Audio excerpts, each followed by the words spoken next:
इस allegation quant mutual funds के ऊपर एंड सेबी के ऊपर, सेबी और क्वांट को एक साथ लपेटा जा रहा है जी मीडिया की तरफ से। एंड क्या सब हो रहा है उसके बारे में डिटेल में बात करेंगे। सबसे पहले जी मीडिया की भी, अगर अब यहाँ पे कौन सही है कौन गलत है ये आप खुद डिसाइड करो, क्योंकि कुछ भी हो सकता है, कोई भी यहाँ पे गलत निकल सकता है, कोई भी सही निकल सकता है। सबसे पहले जी मीडिया की बात करें तो इनका भी कोई ट्रैक रिकॉर्ड बहुत अच्छा नहीं है। चाहे कोई भी मीडिया हाउस की बात करो, सीएनबीसी की बात करो, जी की बात करो, सबके अंदर स्कैमर्स रहते हैं। ये सीएनबीसी के एंकर को तुरंत ही फ्रंट रनिंग के लिए पकड़ा गया था। ये भसीन के हसीन शेयर जी बिजनेस पे ही चला करते थे, जिनको अगेन फ्रंट रनिंग के लिए पकड़ा गया था। तो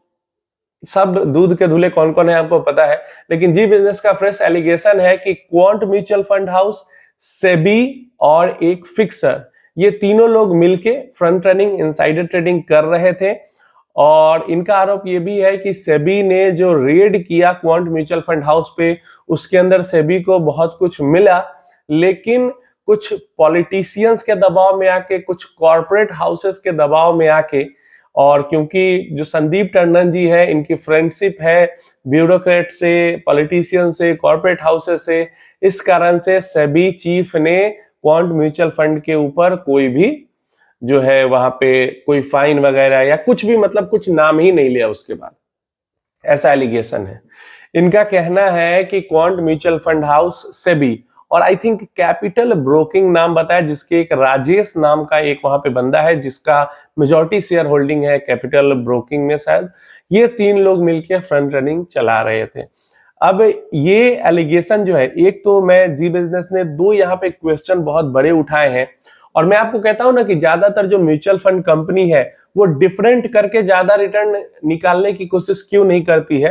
क्योंकि जी बिजनेस ने सवाल उठाया है कि क्वांट म्यूचुअल फंड ऐसे स्टॉक्स के अंदर इन्वेस्ट करती थी, अडानी ग्रुप के स्टॉक्स का नाम नहीं लिखा है, उसमें कुछ स्टॉक्स थे, 4-5 नाम उन्होंने लिखे थे, ऐसे स्टॉक्स के अंदर इन्वेस्टमेंट की जिन स्टॉक्स के अंदर बाकी म्यूचुअल फंड हाउस इन्वेस्ट नहीं कर रहे थे। तो ऐसा उन्होंने क्यों किया। दूसरा उन्होंने सवाल उठाया कि सिर्फ 5-6 सालों में 100 करोड़ से इनका एयूएम 1 लाख करोड़ कैसे बढ़ गया। तो सबसे पहला सवाल जो है कि ऐसे स्टॉक्स के अंदर क्यों इन्होंने इन्वेस्टमेंट की। तो यही रीजन है कि ज्यादातर जो फंड मैनेजर है या म्यूचुअल फंड कंपनीज है वो इधर उधर नहीं भागती है, जो ट्रेडिशनल स्टॉक्स है उन्हीं के अंदर इन्वेस्टमेंट करती है, क्योंकि इधर उधर भाग के अगर आप अच्छे रिटर्न्स नहीं बना पाए तब तो आप पब्लिक से गाली खाते हो, और अगर अच्छे रिटर्न्स बना देते हो तो ऐसे ऐसे मीडिया हाउसेज हैं जो आपसे सवाल करने लगते हैं कि आपने क्यों किया इस स्टॉक के अंदर में इन्वेस्टमेंट। सेबी का रेगुलेशन है कि आप किसी भी स्टॉक के अंदर में इन्वेस्टमेंट करते हो या एग्जिट करते हो तो आपको प्रॉपर उसका रीजन होल्ड करके, उसको मतलब बजाते स्टॉक करके रखना पड़ेगा, कि आज से 10 साल बाद भी सेबी पूछेगी कि आपने उस स्टॉक के अंदर क्यों इन्वेस्टमेंट की थी, एग्जिट की थी, तो आपको बताना पड़ेगा।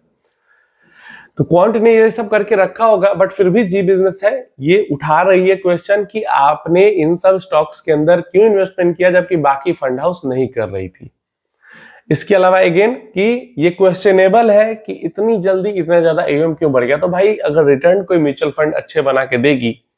तो उसका तो एयूएम बढ़ेगा ही, पब्लिक का पैसा उसके अंदर जाएगा ही। तीसरा यहाँ पे क्वेश्चन जी मीडिया कर रही है उनसे, क्वांट म्यूचुअल फंड से, कि यहाँ पे जो पैसा ये 100 करोड़ से 1 लाख करोड़ 6 साल में पहुंचा है, क्या वो रिटेलर्स का ही पैसा है, नॉर्मल इन्वेस्टर्स का ही, या किसी और का पैसा यहाँ पे घुमाया जा रहा है, ऐसा भी सवाल उन्होंने उठाया। मतलब अगर आप वीडियो देखोगे, वीडियो तो छोड़ो,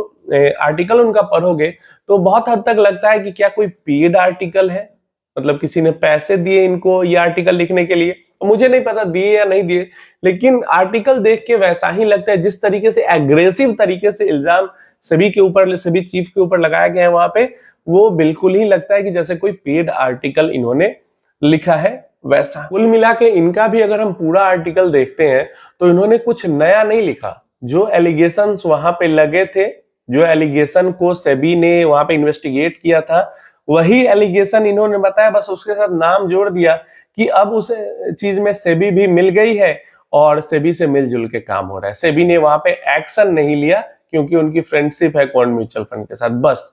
ये थोड़ा सा जोड़ दिया है उस एलिगेशन में, सेबी को भी लपेटे में ले लिया है, बस इतना किया है। इसके अलावा एक्स्ट्रा नया कुछ भी इनके पास अगर कोई सबूत है, मुझे ये नहीं समझ में आता, ये जो मीडिया हाउस है अगर इनके पास कोई सच में एविडेंस है कि सेबी ऐसा कर रही है या क्वांट म्यूचुअल फंड ऐसा कर रही है और सेबी उस पर एक्शन नहीं ले रही है, तो जो रिलेटेड जो ऑर्गेनाइजेशन है वहां पे कंप्लेन क्यों नहीं ये लोग करते हैं विथ एविडेंस प्रूफ के साथ। ये पब्लिक में कहते हैं कि हाँ हम जो मिनिस्ट्री ऑफ फाइनेंस है वहां पे ये सारे एविडेंसेस भेज रहे हैं जो कि सेबी के खिलाफ है या क्वांट म्यूचुअल फंड के खिलाफ है। पब्लिकली अगर ऐसा करते तो पब्लिक का प्रेशर भी बनता मिनिस्ट्री ऑफ फाइनेंस के ऊपर कि भाई सेबी पे एक्शन लो, क्वांट म्यूचुअल फंड हाउस पे एक्शन लो। तो एविडेंस कुछ नहीं है, बस बात बना रहे हैं और मुझे तो ऐसा ही लगता है कि एविडेंस कुछ नहीं, बात बना रहे हैं। अगर एविडेंस होता तो भेजते वहां पे, जैसे केजरीवाल जी का रहता है कि हमेशा कुछ कुछ बोल के और जब केस हो जाता है तो कोर्ट में जाके सॉरी बोल के आ जाते हैं। वैसा ही कुछ सीन मुझे यहाँ पे भी लग रहा है। इसके अलावा क्वांट म्यूचुअल फंड हाउस की अगर बात करें तो मुझे लगता है कि अब थोड़ा सा यहाँ पे दिक्कत जरूर होगा। क्वांट म्यूचुअल फंड हाउस को हर तरीके से घेरने की कोशिश की जा रही है, हर तरफ से घेरने की कोशिश की जा रही है। अब किसी बड़े म्यूचुअल फंड हाउस की एंट्री होने वाली है, किसी बिग बिजनेसमैन की कंपनी की एंट्री होने वाली है इस सेक्टर में और quant mutual fund house dominate कर रहा था इस सेक्टर को, ऐसा भी हो सकता है या जो भी रीजन हो। लेकिन अगर देखे डिटेल में तो सेबी पे भी इल्जाम लग रहे हैं, क्वांट म्यूचुअल फंड हाउस पे भी इल्जाम लग रहे हैं और हैदराबाद की एक लेडी है उन पे भी इल्जाम लग रहे हैं, जो कि पहले भी हैदराबाद की बात आई थी। यहाँ पे अगर रिटर्न्स की बात करते हैं तो क्वांट म्यूचुअल फंड हाउस ने जो रिटर्न्स इन्वेस्टर को बना के दिए हैं उसके ऊपर दिक्कत नहीं है। रिटर्न्स उन्होंने अपनी स्ट्रैटेजी के बेस्ड पे ही बना के दिए हैं। दिक्कत ये यहाँ पे है, जो फ्रंट रनिंग कही जा रही है वो ये कही जा रही है कि हैदराबाद की जो लेडी है उनको क्वांट म्यूचुअल फंड हाउस के अंदर जो भी ट्रेड एग्जीक्यूट होते थे स्टॉक्स के अंदर में बाइंग सेलिंग के,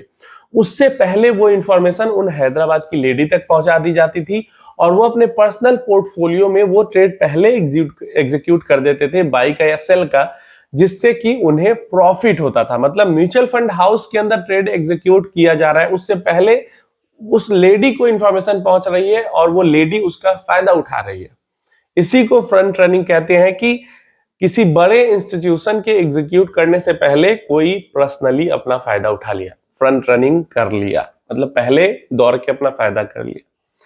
तो बस यही यहाँ पे इल्जाम है और ये इल्जाम नहीं है इन पे कि आपने रिटर्न्स ऐसा क्यों बना दिया, एटलीस्ट अभी तक तो नहीं था। लेकिन जी बिजनेस का ये भी इल्जाम है कि आप इधर उधर के स्टॉक में इन्वेस्ट कर रहे हो, प्रमोटर के साथ मिली भगत कर रहे हो और रिटर्न्स बना के दे रहे हो, ये चीजें हैं। तो इन सब पूरा जो ये पूरा सिनेरियो चल रहा है इसके ऊपर आप अपनी राय जरूर बताना। मुझे तो लग रहा है कि कुछ बड़ा गेम हो रहा है। अब जो भी इसके लिए जिम्मेदार है वो अगर जांच होती है तो सामने आएगी बात, लेकिन लग नहीं रहा, कहीं से कुछ बात ही नहीं हो रही सेबी के ऊपर कि इस मामले को, सेबी के ऊपर जो इतना इल्जाम लग रहा है चारों तरफ से, पहले फॉरेन से लगा, उसके बाद कांग्रेस ने लगाया, उसके बाद जी वाले ही सुभाष जी ने लगाया, देन अभी अगेन जी मीडिया की तरफ से उनपे इल्जाम लग रहा है, इधर उनके वर्कर्स की तरफ से उनपे इल्जाम लग रहा है। कोई गवर्नमेंट बॉडी आके इस चीज की जांच करके इसको क्लैरिफाई कर ही नहीं रही है। एक बार इसका क्लैरिफिकेशन हो जाता तो इन्वेस्टर्स के लिए काफी राहत की बात होती। काफी सारे कमेंट्स मैंने पढ़े आ रहे थे कि क्या सेबी भी किसी म्यूचुअल फंड हाउस के साथ मिलके हमारा स्कैम कर सकती है। अब मैं क्या बोलूं इन सब बातों पे, अब सेबी के बारे में ऐसी बातें होने लगी तो जितनी जल्दी हमारी सरकार इसको लेकर कुछ करेगी उतना ही जल्दी जो भरोसा है इन्वेस्टर्स का वो बढ़ेगा भी और लौटेगा भी। कई लोग भरोसा खो रहे हैं क्योंकि सेबी पे ही अब इल्जाम लग रही है। आप अपनी राय इसके बारे में कमेंट बॉक्स में जरूर देना।